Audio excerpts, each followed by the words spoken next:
Welcome to another edition of Papa's Perspective. It's brought to you by Bob's Discount Furniture, the official furniture store and mattress partner of the New York Giants. As we welcome you into the Hackensack Meridian podcast studio, keep getting better. Bob Papa along with former Giant Roman Oben. Welcome to the show, my man. Good to see you, man. Always good to be back home. Drafted by the Giants way back in 1996. Yeah. You played in the National Football League. You won a Super Bowl with the Tampa Bay Buccaneers. And now you got a killer job with the NFL, the VP of Football Development. It's been quite a journey for you, hasn't it? Yeah, it has. It was, it was 10 years ago. It was the 2014 season. I think Charles Way had left to go work in player engagement, and then I had circled my resume a little bit. I wanted to kind of be an administrator and get in the business of sports, and there was an opportunity to walk in as director of health and safety. So, 10 years ago, we're really dealing with the concussion issues and the negative health and safety narrative around football. And so trying to see how clubs and partners and everyone could just talk differently about youth football.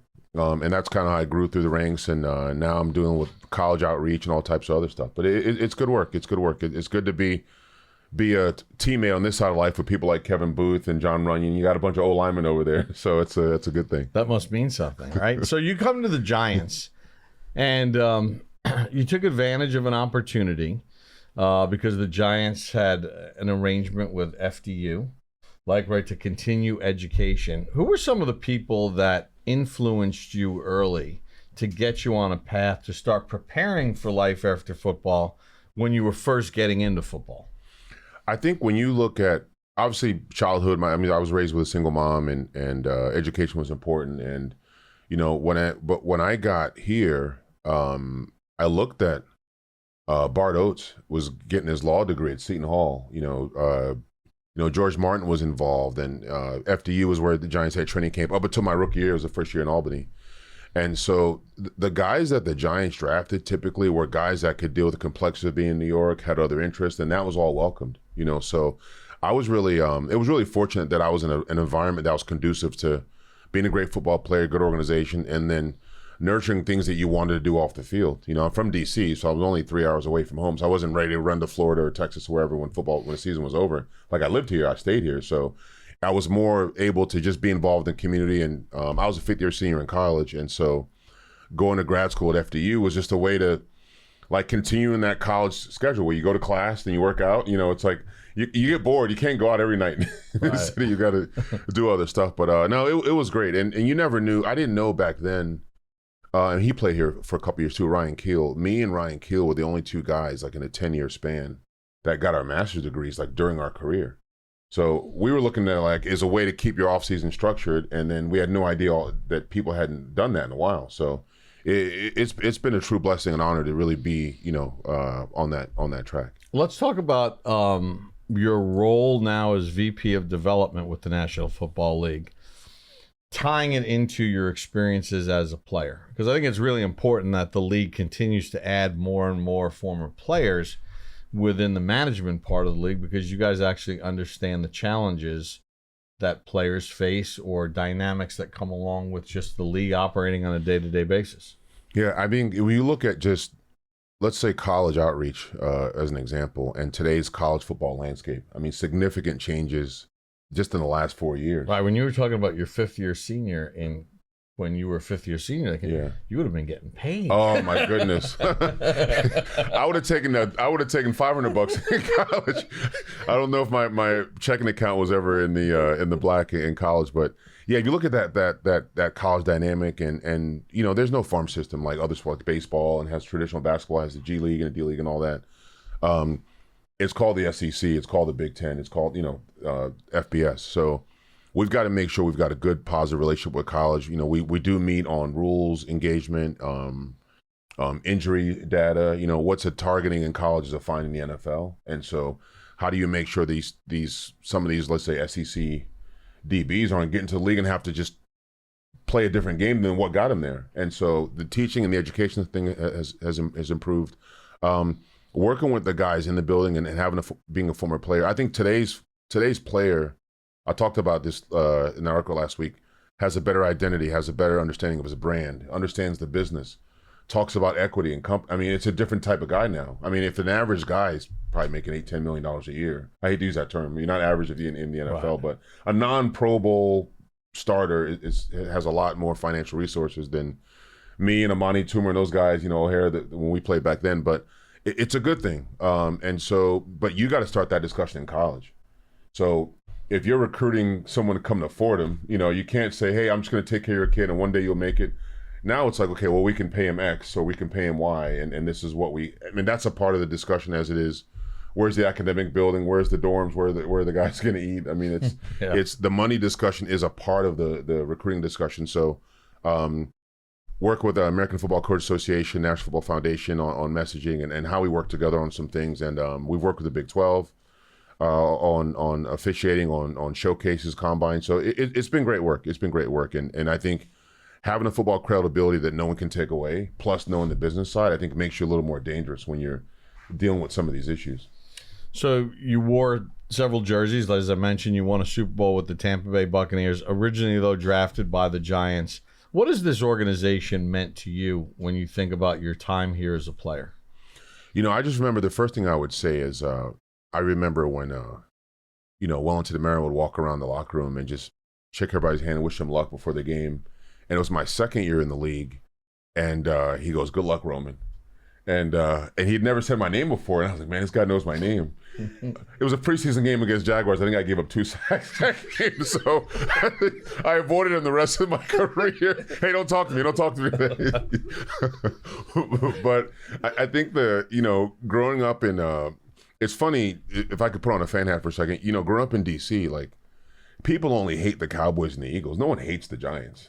People respect the Giants. People respect the organization. People respect the way they do things, the history, all those old black and white pictures and those old games. I mean, people respect that. So being a part of that, when you walk down the hallway, I came here. It was only, obviously, the teams that won the championships before the integration, but that 80 and 86 team, I mean, that was heavy on you, man. I mean, me and Toomer was like, man, we can't let those guys be the only guys that could ever win it.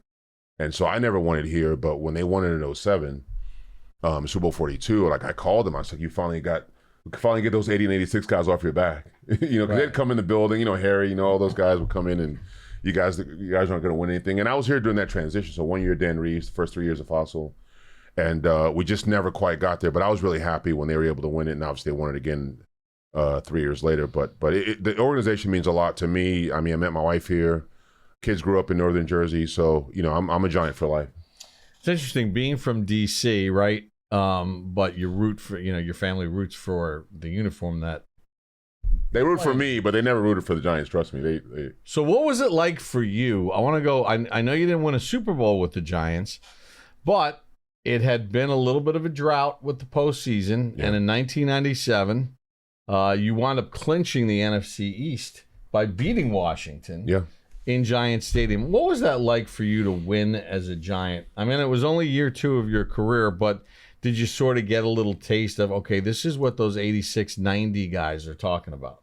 Oh, 100%. And then obviously I grew up watching the old Skins teams win Super Bowls and with Doug Williams and all those guys. So winning is why you do it. It's why you prepare. It's why you go to training camp. And the fact that we were able to start off 0-0 and go into the postseason was amazing. Unfortunately, we didn't win it, but that was the year for me as a player. John Randall moved from D tackle to D end that year and had 15 sacks. And I had to play against John Randall. So I remember before the national anthem, he found a way to stand. I'd always stand like the 40-yard line. He found a way to stand exactly on the other side where I was standing. He's doing his jumping jacks and stuff. And then Coach Mask was like, just don't look at him, just block him up. So, and the whole week was like, it's about this John Randall thing. I was like, because I'm a little shorter, I'm only 6'4", and I would watch film, like, this guy would work those long tackles. I'm like, I'm only 2 inches taller than him, so he's not going to have leverage over me now. And people are like, what? I was like, no, I've been watching him. I'm watching, how does he do against taller tackles versus shorter tackles? And, I shut him out, and Jaws came up to me after the game. He goes, no, if you guys would have won that game, we would have had you on ESPN. Like, this would have been your Tony Baselli against, Jason Taylor or against Reggie White moment. When, remember that, there's this vivid image where he's going like this, saying, come on down, let's go. So that was, shutting down a Pro Bowler as a young player is a career defining moment. And then you start to believe it.